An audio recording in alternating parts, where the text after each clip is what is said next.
Olá, hoje a gente vai mergulhar num universo de ideias que, olha, é fascinante, às vezes meio mal compreendido, né?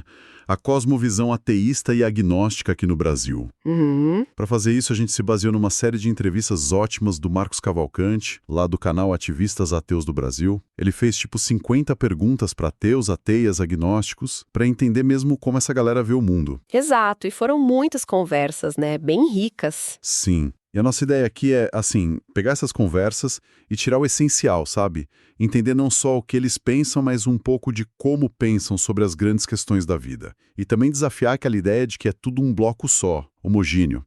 Porque não é mesmo. A missão é trazer um pouco mais de clareza, de nuance para esse cenário. Perfeito. E o legal é isso, ouvir as vozes mesmo, né? Ver como eles se definem, o que pensam de moral, ciência, política, sentido da vida. Essas coisas que, no fundo, tocam todo mundo. É uma chance de ir além do rótulo, sabe? De ateu, agnóstico, e entender a complexidade. Ótimo ponto. Então vamos começar por aí, né? Como é que essas pessoas se definem? Tem um jeito único de ser ateu ou agnóstico, pelo que eles disseram? Olha, o curioso é que não. Assim, a base comum é aquela coisa da ausência de crença em deuses, no sobrenatural, por falta de evidência, né? Mas o jeito de se definir, as ênfases, são bem diferentes. Tipo, Por exemplo, o Ario Martins, lá do Reduto Cético, ele se coloca como um ateu crítico. Para ele, Deus é muito improvável, mas ele não fecha a porta 100%, sabe? Mantém um certo rigor filosófico ali na dúvida. interessante. Já começa com uma diferença sutil. E tem outras visões? Várias. O Francisco Chiomento, ele se diz agnóstico forte. Ele explica que, filosoficamente, está aberto à dúvida sobre o desconhecido, mas na prática, no dia a dia, ele funciona como um materialista naturalista. Não fica esperando a ajuda do Papai do Céu, como ele mesmo diz. Entendi. Quer dizer, a filosofia é uma coisa, a prática é outra. Isso. Já a Carolyn Birão, ela conecta o ateísmo com uma coisa muito importante para ela: liberdade. Liberdade de pensar, de escolher, sem um destino traçado por Deus. Faz sentido. O foco muda bastante, né? De um para outro. Muda. E tem mais, olha só. O Eduardo Banks, ele fala do ateísmo como algo quase natural, instintivo, uma recusa daquele consolo que a religião dá pra gente lidar com a morte, sabe? Uma recusa do consolo forte, isso? É. E o Fábio Prata, ele faz uma distinção que eu achei útil. Ele se vê como agnóstico no geral, tipo, cético sobre qualquer coisa sem evidência, e ateu especificamente sobre deuses. Ele diz que é as duas coisas. Ah, entendi a diferença. Agnosticismo amplo, ateísmo específico. Isso. A Glorinha Silva é bem direta. Ateísmo é não acreditar em Deus nem espírito. Ponto. E o Wagner Menck, ele traz uma coisa social que é interessante. Ser ateu é também estar disposto a ir contra a corrente, sabe? Não acreditar só para agradar, ter consciência de que faz parte de uma minoria. Nossa, quanta variedade só na definição. Então, o que parece unir é essa coisa da falta de crença por falta de evidência, mas o porquê, o como, o que isso significa para cada um varia demais. Filosofia, prática, liberdade, naturalidade, até o social. Exatamente. Já quebra totalmente aquela imagem de bloco único, né? A diversidade começa ali. A verdade toda aparece quando eles falam de cosmovisão. O que essa palavra significa para eles? A ideia geral que aparece é que a cosmovisão é tipo um mapa mental, sabe? Que a gente usa para entender e navegar no mundo. O Ari Martins fala num emaranhado de crenças de fundo que moldam como a gente vê as coisas. Um emaranhado de crenças. Gostei disso. É, né? E o Francisco Chiomento, ele liga muito a cosmovisão com a ciência, com o entendimento científico.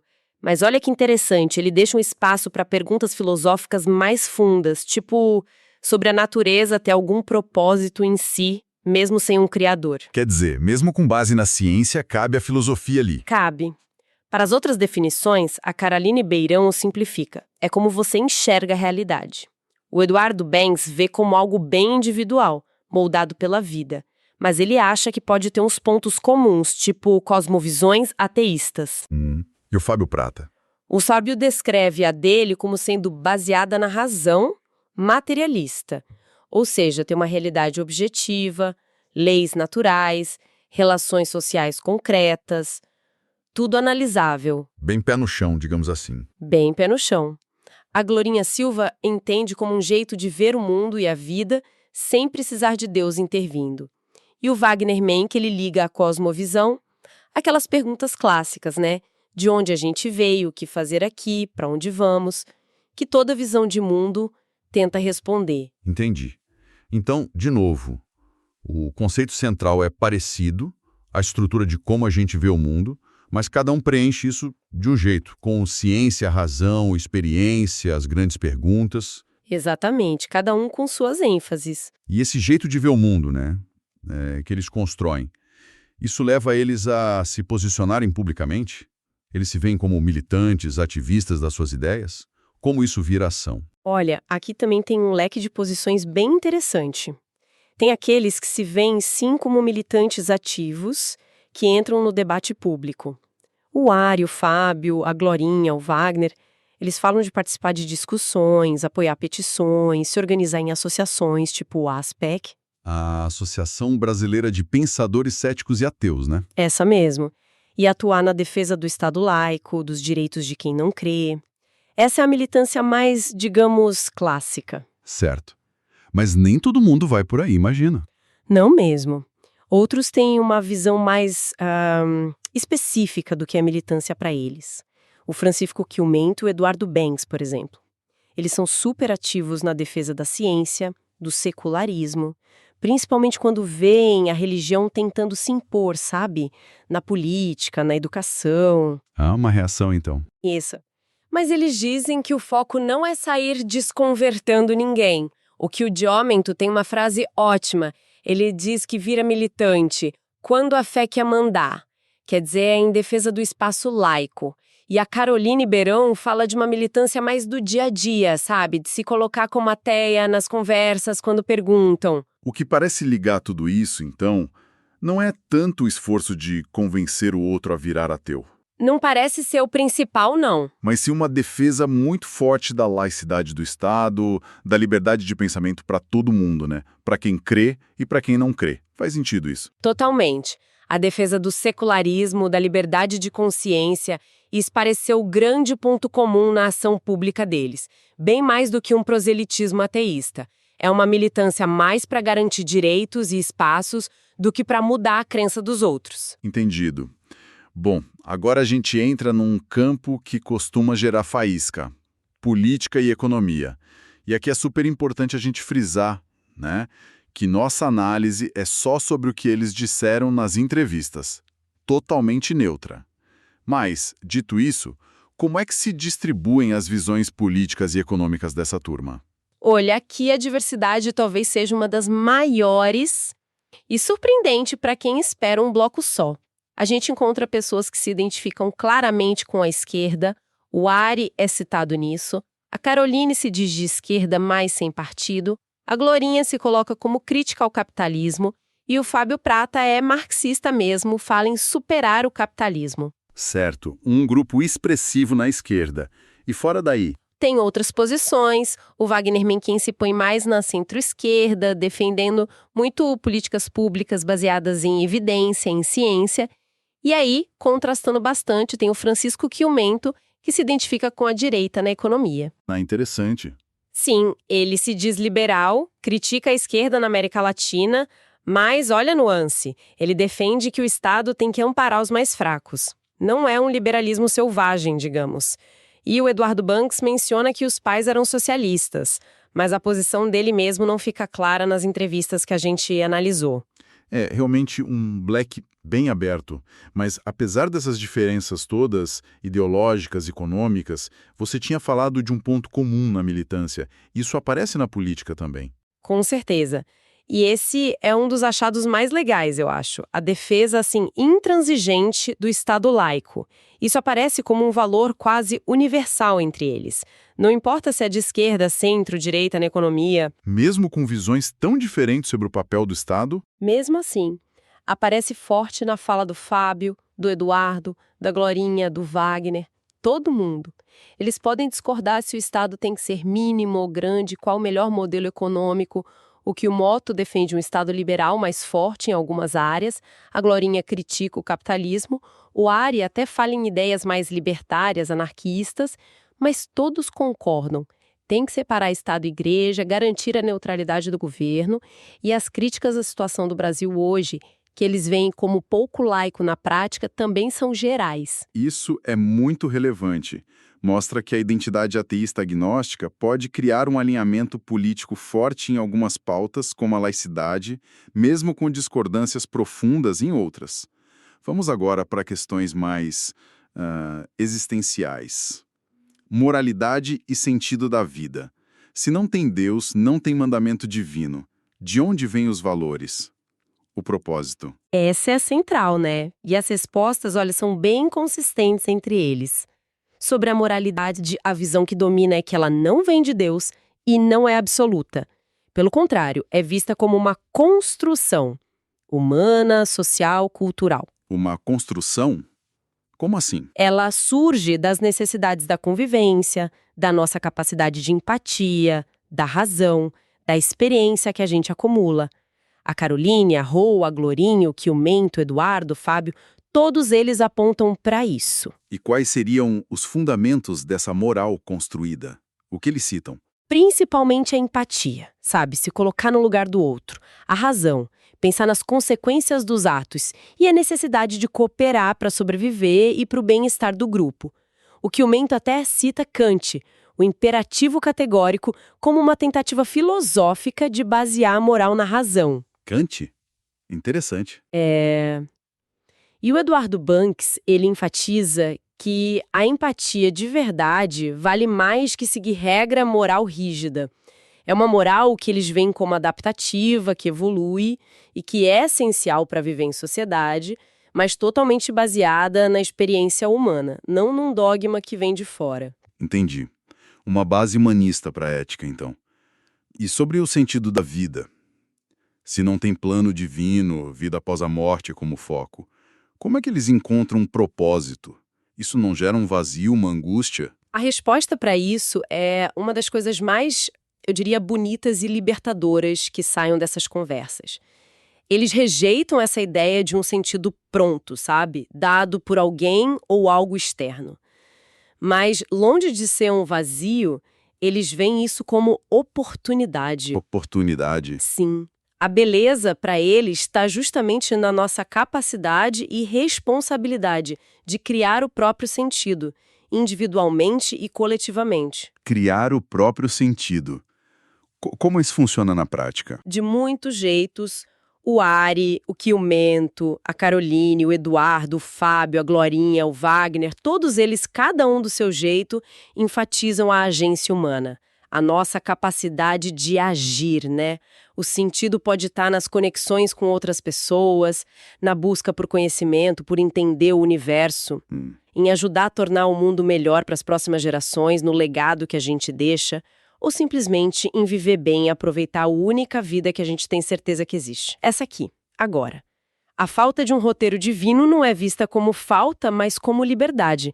Liberdade para escrever a própria história e definir o que importa de verdade. É uma visão que coloca a responsabilidade ou potencial na mão da gente mesmo, né? Bem interessante. E sobre a relação ciência e religião?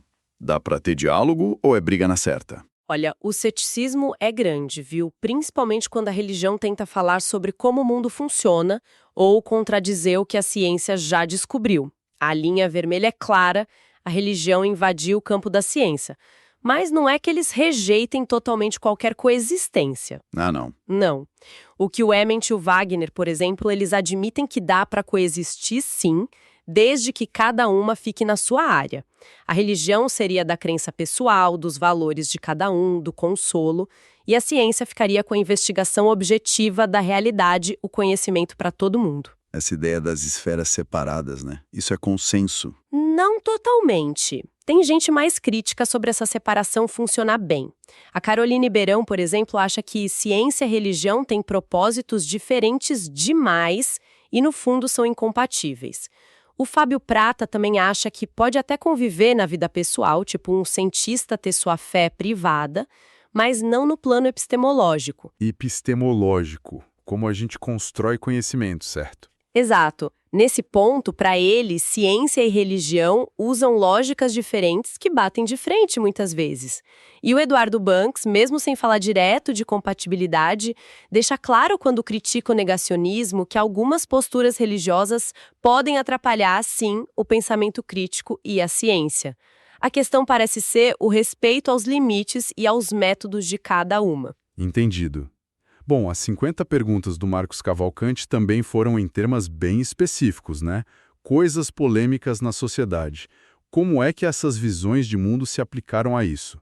Deu para notar algum padrão? A tendência geral foi de apoiar a escolha individual, o direito de decidir sobre o próprio corpo e o fim da vida. E como foi especificamente nesses dois? Na eutanásia, a maioria apoiou que o Mendes Caroline, Eduardo, Fábio, Glorinha, Wagner, mas sempre falando que precisa de debate, de regra clara para garantir a dignidade e não ter abuso. No aborto, a maioria defendeu ampliar o direito ao descriminalizar, Ari, Caroline, Eduardo, Fábio, Glorinha, Wagner. Os argumentos foram muito em saúde pública, direitos da mulher e a crítica de que a proibição prejudica mais as mulheres pobres. O que o Mendes foi um pouco mais cauteloso, mas concordou que o Estado tem que apoiar a mulher nessa situação. Entendi. Uma ênfase forte na autonomia e nas consequências sociais. E sobre Estado e religião, além da laicidade que a gente já falou? 2 pontos chamaram atenção aí. Primeiro, o que a gente já disse. Consenso total na importância de defender o Estado laico e muita crítica como ele funciona mal no Brasil. Ari, Eduardo, Glorinha, Fábio, Wagner. E segundo, um consenso forte também contra a imunidade tributária das igrejas. Essa questão dos impostos? É essa mesmo. A visão geral, Ari, Quiomento, Caroline, Eduardo, Fábio, Glorinha, Wagner, é que igreja, principalmente as que juntam muita grana e funcionam quase como empresa, tinha que pagar imposto, sim, como qualquer outra organização. Certo. E em temas tipo justiça, liberdade de expressão? Sobre pena de morte, a maioria foi contra. Caroline, Eduardo, Fábio, Glorinha e Wagner falaram que não funciona e que atinge mais pobre e negro. O Quiomento foi a voz diferente, admitindo em casos extremos. Já na liberdade de expressão, todo mundo concordou que não pode ser ilimitada. Defenderam que precisa ter limite na lei para combater desinformação, discurso de ódio, ataque à honra. Ari, Quiomento, Caroline, Eduardo, Fábio, Glorinha e Wagner, e mostraram preocupação com regular isso, principalmente em rede social. Entendido. Para fechar esse bloco, uma curiosidade histórica. E Jesus? O que eles pensam? Sobre o Jesus histórico, as opiniões se dividiram. Alguns, como o Eduardo Banks e o Wagner Menck, seguem mais o que a maioria dos estudiosos diz, que provavelmente existiu um pregador judeu que deu origem às histórias, mas que foi muito mitificado depois. Certo. A visão mais acadêmica. E outros, tipo a Caroline e o Fábio, admitem que pode ter existido, mas acham a questão meio secundária, não se aprofundaram nisso. Uau, que viagem por tantas ideias. Fazendo um balanço aqui, né? Fica muito claro que, olhando para essas entrevistas, a cosmovisão ateísta e agnóstica no Brasil é, nossa, muito diversa. Tem aquela unidade forte na descrença em deuses e na defesa da laicidade, isso sim, mas fora isso, é uma variedade imensa de filosofia, política, economia, até ética. Exatamente. E além dessa diversidade toda, tem uns temas que voltam sempre com força, né? A valorização da razão, da evidência como guia, a ênfase na nossa capacidade de agir, de escolher, de mudar as coisas, a tal da agência humana. Uma preocupação bem clara com justiça social, mesmo que os caminhos para chegar lá sejam diferentes. Uhum. E por baixo de tudo isso, um apreço muito grande pela liberdade.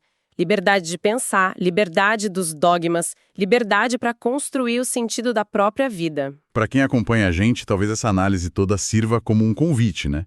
Para olhar além do estereótipo. Mostra como visões de mundo diferentes, incluindo as que não partem da crença no divino, lidam com as grandes questões humanas de jeitos complexos, ricos e, no fundo, muito humanos. Com certeza não tem uma cartilha do ateu, né? Com resposta única para tudo. De jeito nenhum. E isso deixa a gente com uma provocação final para pensar. Se existe tanta diversidade dentro de um grupo que a gente rotula como ateu ou agnóstico, até que ponto esses rótulos ajudam mesmo a gente a entender a visão de mundo de alguém? Ou será que, em certo ponto, eles mais atrapalham do que ajudam, sabe? Impedem a gente de ver a riqueza, a singularidade de cada um. Fica aí a questão.